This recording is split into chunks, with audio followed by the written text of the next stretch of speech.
सभी भक्तों को राधे राधे। जय माता दी। कैसे हैं आप सब? आप सबका पूजा विद प्रिंस चैनल में हार्दिक स्वागत है।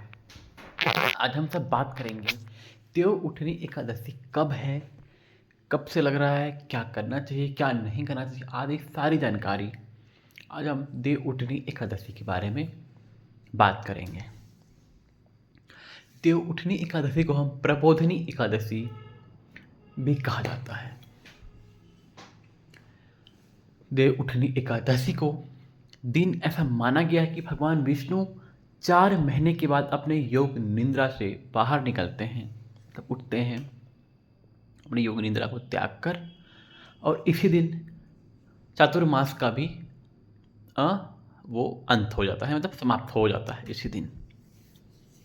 फिर इस दिन से सभी मांगलिक कार्य प्रारंभ हो जाते हैं, जैसे कि शादी विवाह इत्यादि मांगलिक कार्य भी शुरू होने लगते हैं। इसलिए इसे देव उठनी एकादशी नाम से जाना जाता है, क्योंकि इस दिन देव उठते हैं, यानी कि विष्णु भगवान योग निद्रा से जागते हैं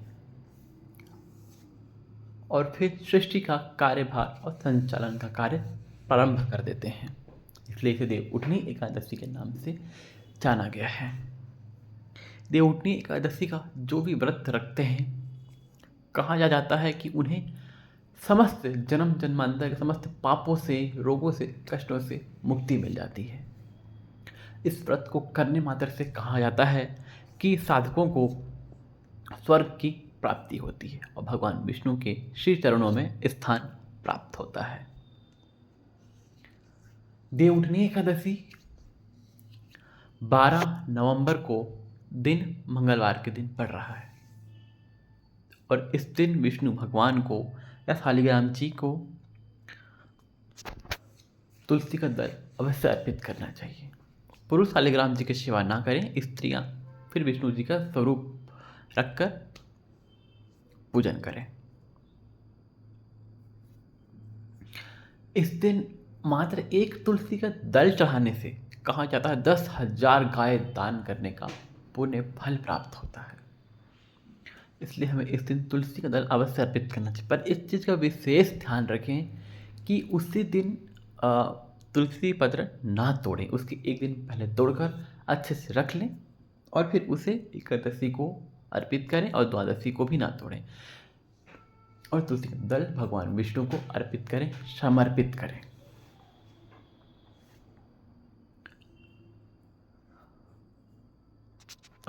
इस तरह हमें व्रत करना चाहिए और हमें ब्रह्म मुहूर्त में स्नान आदि कर कर व्रत का संकल्प लेना चाहिए और भगवान विष्णु की विधि पूर्वक पूजन अर्चना करना चाहिए।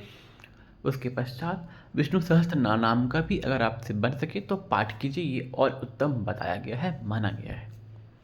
और इस दिन तुलसी विवाह भी किया जाता है, तो आप इस दिन तुलसी माता की पूजा कीजिए, भगवान विष्णु के साथ शालिग्राम जी के साथ रखकर तुलसी विवाह कीजिए। अगर आप पंडित ब्राह्मण को बुलाते हैं तो फिर तो मुझे विधि बताने की आवश्यकता ही नहीं है, और अगर आप स्वयं के द्वारा करते हैं तो कुछ नहीं, मौली के धागा लपेटिए, माँ तुलसी का वस्त्र अर्पित कीजिए, भोग लगाइए, सिंदूर लगाइए, जो जो आपसे सुहाग का चीज़ें बन सके माँ तुलसी को समर्पित कीजिए।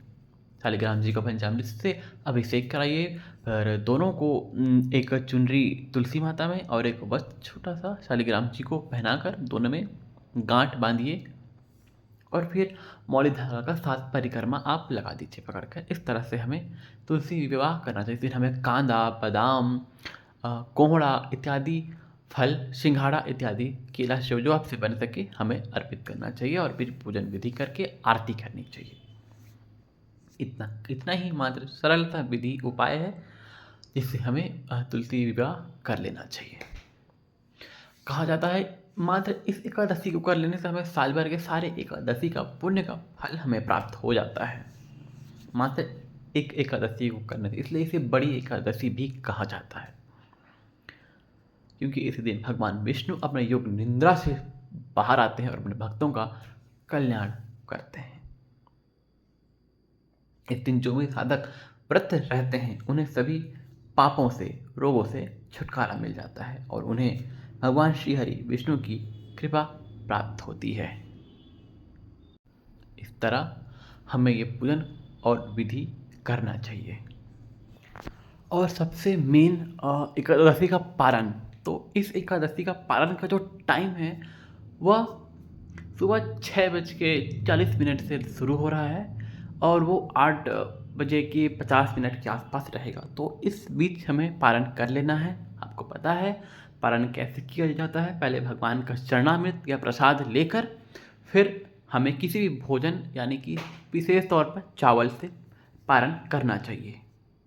मैं ऐसा करता हूँ आप सबको यह जानकारी या वीडियो अच्छी लगी हो या जानकारी या वीडियो आपको अच्छी लगी तो प्लीज़ इसे लाइक करें, शेयर करें, सब्सक्राइब करें और ज़्यादा से ज़्यादा लोगों को शेयर करें ताकि वो भी एकादशी के महत्व को, एकादशी के रहस्य को जान सके और महापुण्य का भागीदारी बन सके। अपना ध्यान रखिए। भगवान नारायण आपकी सभी मनोरथ को पूर्ण करें। तब तक के लिए सभी भक्तों को जय श्रीमन नारायण। राधे राधे।